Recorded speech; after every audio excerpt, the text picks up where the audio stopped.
نحمده ونصلي ونسلم على رسوله الکریم اما بعد بسم اللہ الرحمن الرحیم۔ ہمارے رسول صلی اللہ علیہ وسلم لوگوں کے لیے اس قدر حریص تھے کہ ہر آدمی مومن بن جائے، ہر بندہ مسلم بن جائے، ہر آدمی نجات پا کر جنت میں داخلے اور جہنم میں داخل ہونے سے بچ جائے۔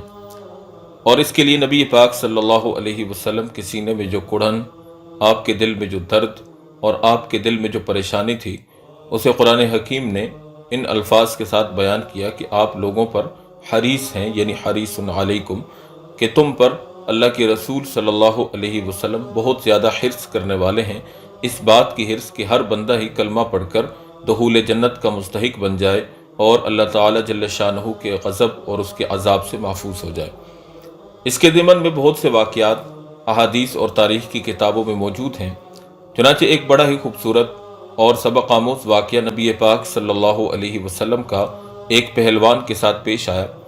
چنانچہ مختلف حدیث کی کتابوں میں یہ واقعہ لکھا ہے، اگرچہ کچھ علماء نے اور محدثین نے اس واقعے کو سنداً ضعیف قرار دیا ہے، لیکن چونکہ فضائل اعمال کے اندر ضعیف احادیث اور روایات اور واقعات بھی چل جاتے ہیں، اس لیے اکثر محدثین اور تاریخ دانوں نے اس واقعے کو کتابوں کے اندر نقل کیا ہے۔ چنانچہ عرب میں ایک پہلوان تھا جس کا نام رکانہ تھا۔ وہ بہت زبردست پہلوان تھے اور مشہور یہ تھا کہ یہ ایک آدمی 1000 آدمیوں سے مقابلہ کر سکتا ہے۔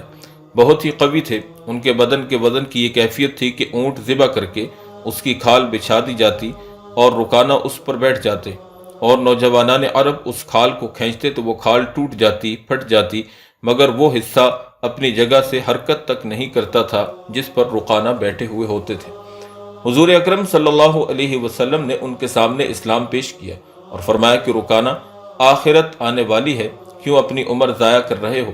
اسلام قبول کر لو اور اللہ تعالیٰ کی طرف متوجہ ہو جاؤ۔ انہوں نے کہا کہ اے محمد، میں نہ تو کوئی بڑا عالم اور فقیہ ہوں اور نہ مجھے کوئی زیادہ سمجھ ہے، میں تو ایک پہلوان ہوں، مجھ سے کشتی لڑو، مجھ سے زور آزمائی کرو، اگر آپ نے مجھے پچھاڑ دیا تو میں آپ کا دین قبول کر لوں گا۔ آپ صلی اللہ علیہ وسلم نے فرمایا بسم اللہ۔ وہ لنگوٹ کس کر آ گیا اور حضور اکرم صلی اللہ علیہ وسلم بھی آستین چڑھا کر میدان کشتی میں آ گئے۔ ایک دو داؤ پیچ کے بعد حضور صلی اللہ علیہ وسلم نے اس کی کمر میں ہاتھ ڈالا اور ایک ہاتھ سے اس طرح اٹھایا جیسے کوئی چڑیا کو اٹھاتا ہے، اور آہستہ سے زمین پر رکھ کر چھاتی پر بیٹھ گئے اور فرمایا کہ رکانہ اب کہو۔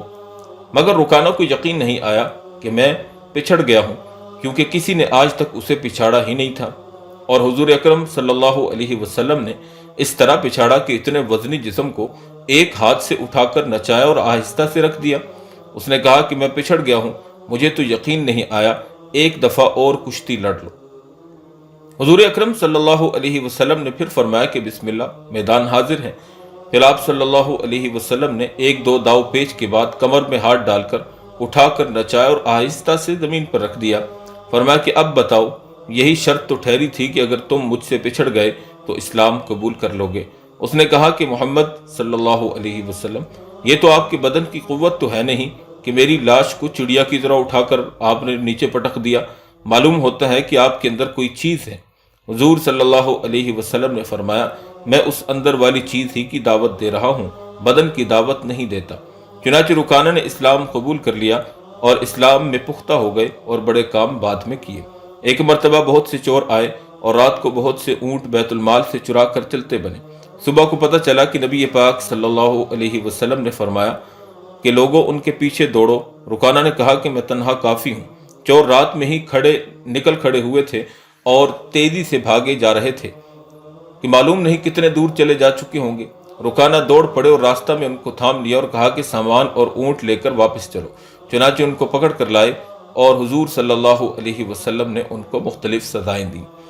میرے بھائی دوستو بزرگوں، نبی پاک صلی اللہ علیہ وسلم کا دعوت کا انداز، آپ کا دعوت کا اسلوب انتہائی نرالا اور انتہائی دل نشین تھا کہ آپ علیہ السلام ہر بندے سے اسی کی زبان میں بات کرتے، ہر بندے کو اسی کے انداز سے سمجھاتے تاکہ اس بندے کو دین اسلام کی روشنی اور ایمانی نور جو ہے وہ نصیب ہو جائے۔ چنانچہ نبی پاک صلی اللہ علیہ وسلم نے دیکھا کہ یہ ایک آدمی ہے جو کہ پہلوان ہے اور جفاکشی اور زور آوری کا کام کرتا ہے اور انتہائی جو ہے وہ طاقتور آدمی ہے، تو نبی پاک صلی اللہ علیہ وسلم نے اس کو اسی انداز سے اسی کی زبان میں سمجھایا اور اس کو ایمان کی دعوت دی۔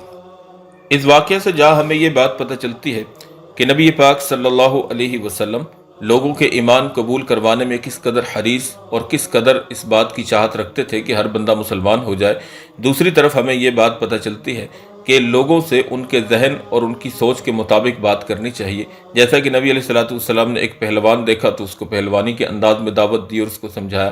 بہرحال نبی پاک صلی اللہ علیہ وسلم کے اس واقعے سے اور حضرت رکانہ رضی اللہ تعالیٰ عنہ کے اس واقعے سے ہمیں یہ بات پتہ چلتی ہے کہ نبی علیہ السلام کس قدر اپنی امت کے لیے متفکر اور درد دل رکھنے والے تھے۔ اللہ تعالیٰ جل شانہ ہمیں بھی نبی پاک صلی اللہ علیہ وسلم کی اسوہ حسنہ اور آپ کی طرز زندگی کو، آپ کے طرز دعوت کو، آپ کے طرز تبلیغ کو اختیار کرنے کی توفیق عطا فرمائے۔ وما علینا الا البلاغ۔